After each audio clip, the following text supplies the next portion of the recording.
A fiery horse with the speed of light, a cloud of dust, and a hearty hi-yo silver. The Lone Ranger.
With his faithful Indian companion Tonto, the daring and resourceful masked rider of the plains led the fight for law and order in the early western United States. Nowhere in the pages of history can one find a greater champion of justice. Return with us now to those thrilling days of yesteryear. From out of the past come the thundering hoofbeats of the great horse Silver. The Lone Ranger rides again. Come on, Silver. Let's go, big fellow. Hi-yo, Silver! Hooray!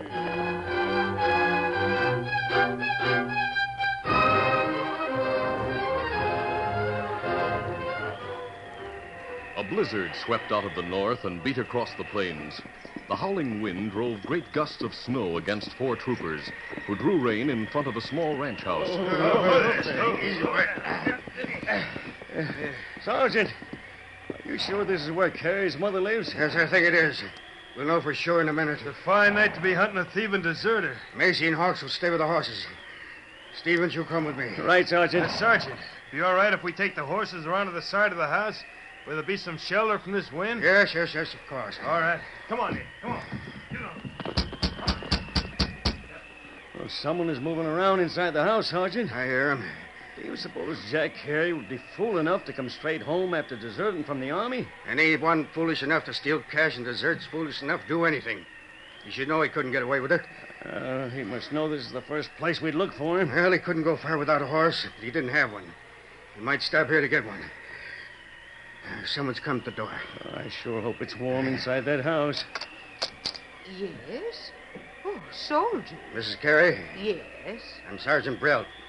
May we step in? Oh, yes, Sergeant, do come in. It's a frightful night to be riding. What about those other men? Don't they want to come in and get warm? They're guarding the horses. You better close the door. Oh, yes. Have you lost your way to Fort Benton? No, ma'am, we haven't lost our way. We just came from the fort. Oh. We came for your son. Jack? He's here, isn't he? Why, no, he isn't here. Isn't he at the fort? I'm sorry to have to tell you, Mrs. Carey, but he's not at the fort. He deserted. Jack? Deserted? Oh, no. Furthermore, when he left, a payroll of $3,000 left with him. You mean, Sergeant, do you mean to say my son stole a payroll? I can't believe it. If he's here, Mrs. Carey, we'll take him back with us. There's a mistake, Sergeant. There must be a mistake. My son Jack wouldn't desert, and I know he wouldn't steal money. I'm sorry, ma'am, but those are the facts. He's not the first to desert, Mrs. Carey. We've had half a dozen men do the same thing during the past few weeks. You see, Mrs. Carey, there was a man named Dirk Dealer. He was the first to leave. He's hiding out somewhere in the hills. The captain thinks the men who left after he did have joined him. Regular outlaw band. But not my boy. Oh, no, no, no, Is Private Carey here? no. No, he isn't, Sergeant Braddock. Have I your permission to search your house? You doubt my word, sir? Mrs. Carey, I'd be glad to take your word, but... Well, the captain will ask if I made a search. Sergeant, I give you my word Jack is not here. Mrs. Carey, what's on the other side of that door? It's only a woodshed. Jack isn't in there. Sergeant! Sergeant Brill! Open the door, Stevens. Yes, Sergeant. Sergeant Brill. What is it, Hawks? Macy and I took the horses to the side of the house to get out of the wind. Well, what about it? Well, 2 horses are standing there. What? Wait, listen to Big me. horses, a white one and a pink. Dirk Taylor and Jack Harry. No, no, no. Stevens, search this house. Please, Sergeant. Start with that woodshed. Hey, what? Leave your guns in leather. Hey, what? Don't draw unless you want gunplay. Steady, boys. He's got the drop on us, but it'll do him no good. Are you one of Dealer's gang? No, Sergeant. You better close that front door to keep the house warm. Mrs. Carey has no one to cut firewood. Close it. Now then, mister, you'd better give an account of yourself. Who are you? Why'd you hide in that woodshed? And why are you wearing a mask? Even though I hold the gun, Sergeant, I'll answer some of your questions. I came here to meet a young friend. He hasn't arrived, so I assume he's lost in the storm. An army deserter? No, he's too young for the army.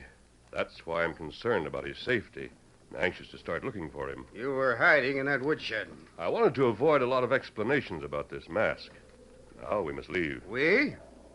You and who else? An Indian named Tonto. Sergeant Braddock, this man With is... your permission, Sergeant, we'll leave at the door from the woodshed. You'll do nothing of the sort. I In want... that case, we'll have to leave without your permission. You! We're coming after you. Come through this door and you'll meet gunfire. Hurry, Tonto. Out that way.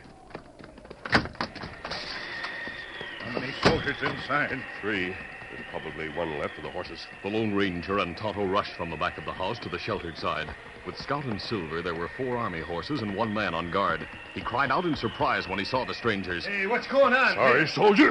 We're in a hurry. The soldier fell from a blow to the chin. Easy. Come on, through there. Get 'em up, Scout! The sergeant, followed by 2 men, left the house by the front door. When the 3 reached the side of the house, the masked man and Tonto were well on their way. There they go. I'll try to get them.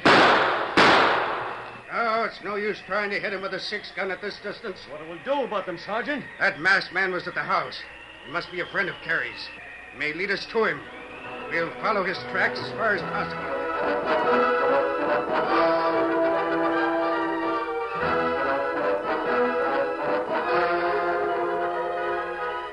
For some time, the Lone Ranger and Tonto rode hard into the teeth of the storm.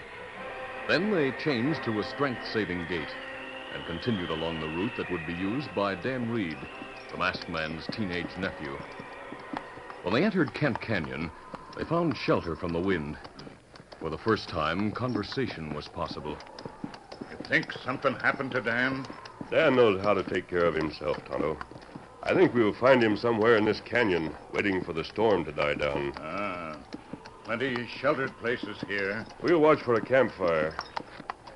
I'm sorry to hear about Jack Carey. Ah, him not bad feller.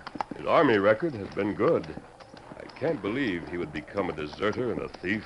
Plenty other feller desert to join dealer gang. I doubt if Jack would join a gang of crooks. Why army not catch dealer? Scouts have been combing this country for weeks trying to find him. He's holed up somewhere in the hills. Maybe him Tonto, get... look ahead. On the south side of the canyon. You see a light? Ah, me see it. Maybe Dan camped there. Come on, Silver! Get him up, Scout.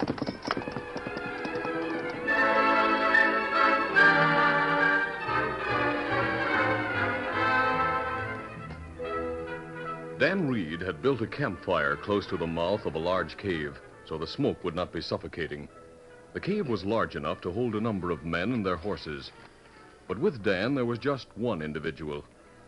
His name was Jack Carey, and he wore the uniform of a soldier. There's no use talking to me, Dan. I'm through with the army. Jack, why don't you take a blanket to the back of the cave and get some sleep? We'll talk in the morning. Sleep? I've been sleeping.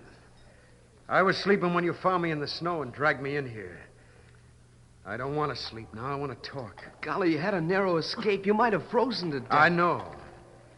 You saved my life. Oh, I wasn't thinking of that. Maybe you should have let me die. You're so fond of the Army. You and I are on opposite sides of the fence. Jack, I don't- once thought the way you do. I thought the Army meant serving the flag and living with brave men and wearing a proud uniform. I didn't know the hardships. Jack, why don't you... Frozen hands, standing guard in winter, chasing redskins. That's a job for men. Stronger men than me. No, I couldn't do it. I wasn't man enough. I was just plain yellow. I think I hear a couple of horses coming this way. What? Troopers. They're looking for me. I've got to get away. Wait, Jack. Those men aren't soldiers. Those are my friends. One of them will be wearing a mask, but don't ask questions about it because he's no crook.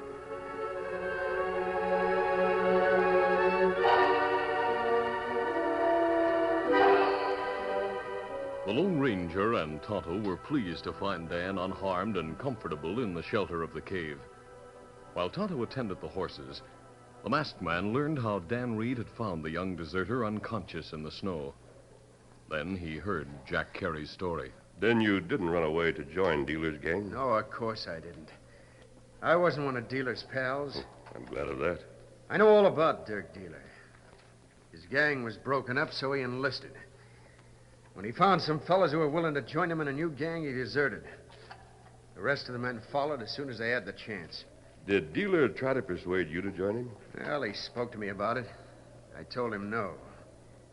What's it to you? Why are you so interested in Dealer? I'm not. I'm interested in you. Because I knew your father. The night I was in your house when Sergeant Bell came looking for you. Well, then my mother knows about me? She wouldn't believe the Sergeant. No, I don't suppose she would. She's about... Oh, hang it all. You didn't stop to think very far, did you, Jack? No, I reckon not.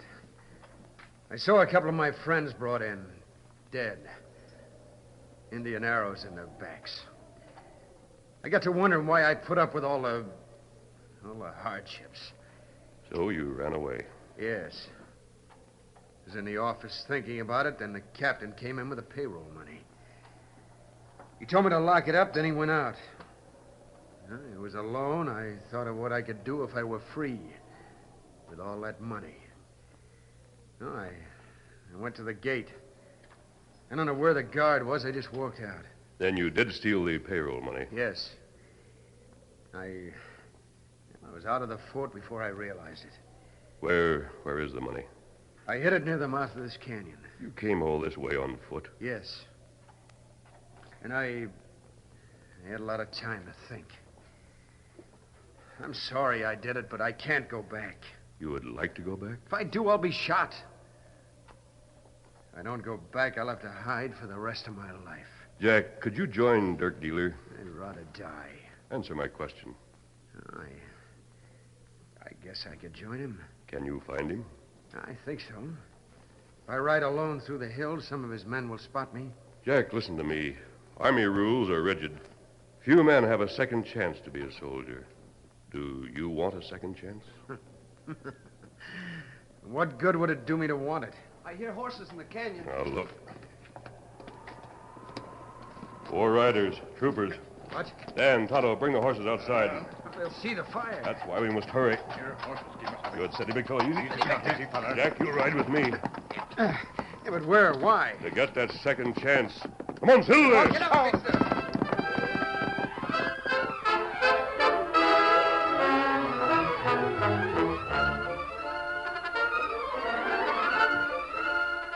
The curtain falls on the first act of our Lone Ranger adventure. Before the next exciting scenes, please permit us to pause for just a few moments.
to continue.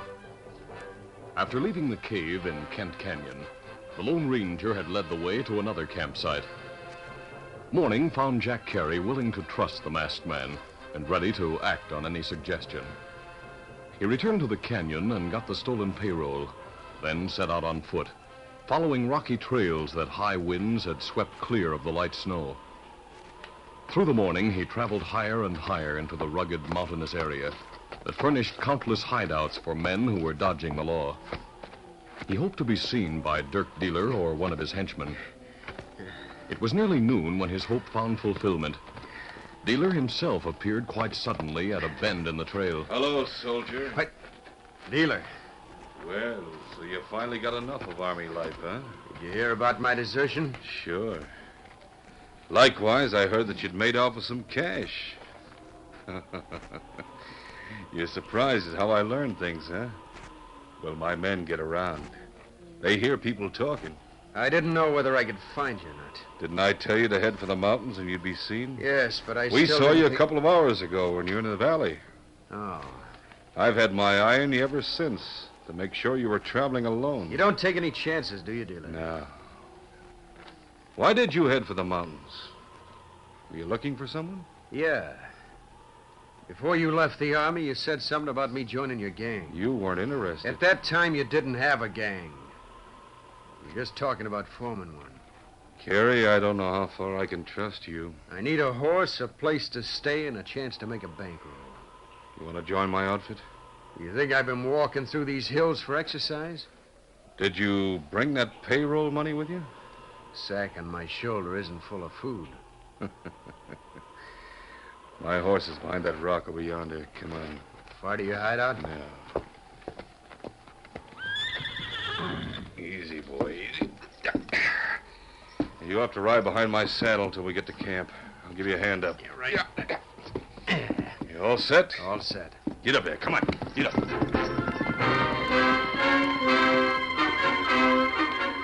From his camp in a secluded valley, the Lone Ranger could see the towering mountainsides, white with snow in places, and in other places swept clear by the wind. Throughout the day, Tonto and Dan Reed had kept busy making a shelter of evergreen branches, but the masked man had maintained a constant watch for any sign of a horseman approaching from the hills. And while he watched, he wondered if the deserter had succeeded in establishing contact with Dirk Dealer's men.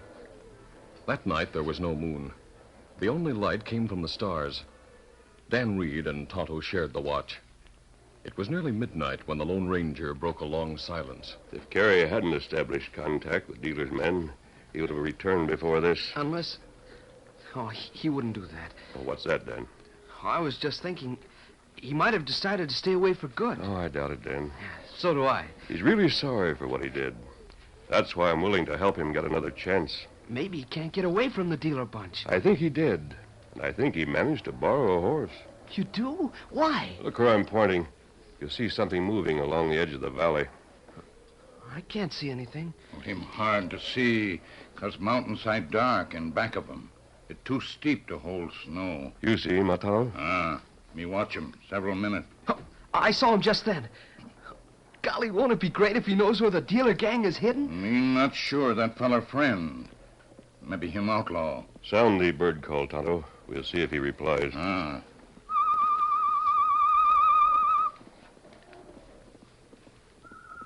He did reply. That's Jack. Tonto, will you put the saddle on Silver while I'm talking to him? Me fix him right away. Dan, you come. Right. Ho, boy. Hi there. Hello, Jack. Did you have any trouble, Carey? No, not a bit. Everything went slick. Good. I walked through the hills until about noon, then Dealer showed himself. I rode double with him to his camp. Did it look like a temporary camp? Well, it didn't look as if he planned to move right away. He's fairly well established. There are a lot of rocks that offer protection and a spring for water. The men have built shelters. What happened after you arrived? Dealer knew I had the payroll. How did he know it? Well, his men disguise themselves and go into town. There they buy what they need and pick up information. What did he do about the payroll money? He took some of it in exchange for this horse, and most of the rest is evidence of my good faith. Did you have any trouble slipping out of the camp tonight? No, it was easy. The horses were tied some distance from where the men were sleeping, so no one even heard the horse. Good. Here's Silver. Him ready. Jack, you stay here while I ride to the fort. When I return, I hope to have enough men to capture Dealer and all his pals. Golly, do you think Colonel Boyd will give me another chance? I hope so. I'll see you later. Easy. Steady. Come on, through there.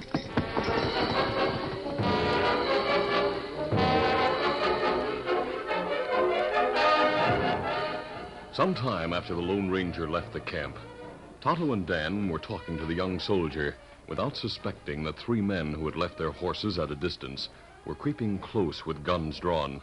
Suddenly, there was gunfire. What's that? You, Kerry!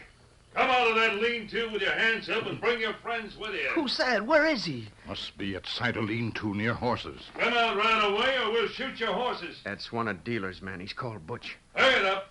We better go, or horses die. We're coming, Butch. All of you come out and keep your hands up. As Jack, Dan Reed, and Tonto left the shelter, they saw 3 men standing near the horses, and all 3 held guns. What do you have to say for yourself, Gary? What are you doing here? I came to meet some friends. What's wrong with that? Maybe nothing, maybe plenty. That depends on who your friends are. How did you get here? Dealer woke up and noticed you'd left camp. He sent the 3 of us to follow your tracks. He figured you might be planning on telling the army where we was hid. Do these friends of mine look like soldiers? Who are they? This is Dan Reed and this is Tonto. We come to mountains. Look for Dealer. Well, you're going to see him. We're taking all 3 of you to camp. Steve, I'll keep them covered while you take their guns and tie their hands. Righto. Pete, you go get our horses. Now, see here, Butch, there's no reason to tie us. You have any complaints, you make them to Dealer. Tonto seemed to have considerable trouble handling his horse while his hands were tied. Several times during the long, winding trip to Dealer's camp, scouts swung from the trail, but finally the prisoners and their captors reached the mountain hideout. Dealer was waiting inside the largest of the several shacks. Jack Carey sounded angry. Now, look, Dealer, what's the idea of sending Butch to bring me back like a prisoner? I told him to bring you back, that's all. I figured it'd be safer to tie his hands, boy. He acted as if he thought I'd run away from you. As if I'd be likely to do anything like that while you're holding most of my cash. Who are these 2? Friends of mine. They wanted to see you. Why? Why do you suppose? Did you say you wanted as many men as you could get? Untie them, Butch. Well, boss, maybe first we ought to rouse the rest of the boys. You think these 3 might start some trouble? Well, you can't have... There's only 4 of us here, Butch. We might need the help of the others to handle Carey and an Indian and a kid. All of them disarmed. Cut their ropes. Maybe you better. All right, Carey, suppose you introduce your pals. This is Dan Reed and this is Tonto. Yeah. Kid's kind of young, but maybe we can use him. What'd you say the Indian's called? Didn't you say Tonto? Oh, me got other name. Where have I heard the name Tonto? You know, somehow, boss, it's familiar. Yeah, I've heard it somewhere. Tonto. There, you free. A friend of mine, Trigger Marsden, used to mention Tonto. They're Indian tribe, that name. No, that wasn't it. Hey, I've got it. Tonto helped to capture Marsden. Tonto worked with the Lone Ranger. What? The Lone Ranger? Well, he put Bates in jail. What about that? Are you the Lone Ranger's pal? There are plenty Indian named Tonto. I ask you a question. I want a straight answer. Now, look, boss, why would I bring a pal of the Lone Ranger here? I'll tell you why, Carey. Maybe you figure to sell me out. Well, I'll get the truth. Butch, call the rest of the boys. Tell them to build up the fire. All right. We'll use Indian methods to get true facts. Dan, better we make a break. Now! Look out! Tonto leaped at Dealer, knocked him off balance, then swung a hard fist to Butch's chin. Dan, meanwhile, charged the 3rd member of the gang, while Jack swung on the 4th. The momentary advantage of surprise, however, was quickly lost, as the 4 brawny outlaws regained their balance. All right, don't shoot him. Just slug him. I want him able to talk. Dan fell from a hard blow and lay at one side of the shack. Tonto and Jack were still on their feet, but were taking a merciless beating when the door flew open. A masked man! The Lone Ranger's quick glance took in the situation. He saw Dan helpless on the floor. His rage found an outlet in a smashing blow to Butch's chin. No! That was for you, Dan. I'll get that Lone Ranger. Dealer went for his gun, but he was too slow. Take it! The Lone Ranger whirled, ducked low, and brought his fist up to the point of Dealer's chin. Meanwhile, Jack Carey fell. Tonto was grappling with the two other crooks, when suddenly there were shots and hoofbeats outside. Quickly, the masked man stepped back, drew both his guns, and... That's enough. From now on, if there's any fighting, it's with guns. Stand back and put your hands up. Oh, wait. Don't shoot. He get guns from crooks. Right. 3 other crooks outside. I didn't come alone. Colonel Boyd and a half a dozen troopers were with me. I think they've taken care of the others. Oh, golly. Dan, are you all right? Yes, I just got my chin in the way. How about you, Jack? Oh, I guess I'm all right. We have 3 prisoners outside. There are 4 here, Colonel Boyd. That takes care of all of them. Good. Oh, my chin. All right, stand up, dealer. We're taking you and your pals back to the fort. You, Colonel Boyd. Colonel Boyd, No sir, explanation is necessary, Carey. My friend told how you helped find the hideout of these crooks. Oh, he did. You'll have to face court-martial for absenting yourself without leave, but I think you have no cause to worry. The payroll money, sir. Dealer has most of it. Yes, I know. We'll collect it. Carry, you double-crossing polecat. I should have known you'd never make an outlaw. If it hadn't been for you, No, dealer. You admit Private Carey helped in your downfall. Well, your statement will weigh heavily in his favor at the trial. You men, rope the prisoners. Yes, sir. You'll not need us any longer, Colonel Boyd. Only long enough to express my gratitude. Come, Dan, let me help you to your horse. I'm all right now. I can walk all right, sir. Thanks for believing me, Colonel Boyd. My thanks to you, sir, for following the trail. Adios. Adios. Mr. Colonel Boyd, I don't know what that masked man told you, but I do know who he is. Private Carey, he told me enough to justify a second chance for you. Who is he? He's the Lone Ranger.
This is a feature of the Lone Ranger Incorporated, created by George W. Trendle, produced by Trendle Campbell Enterprises, and directed by Charles D. Livingston.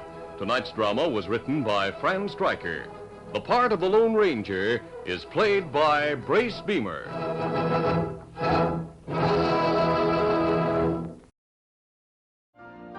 You've been listening to the OTR Gold Network. Find more classic radio at otrgold.com.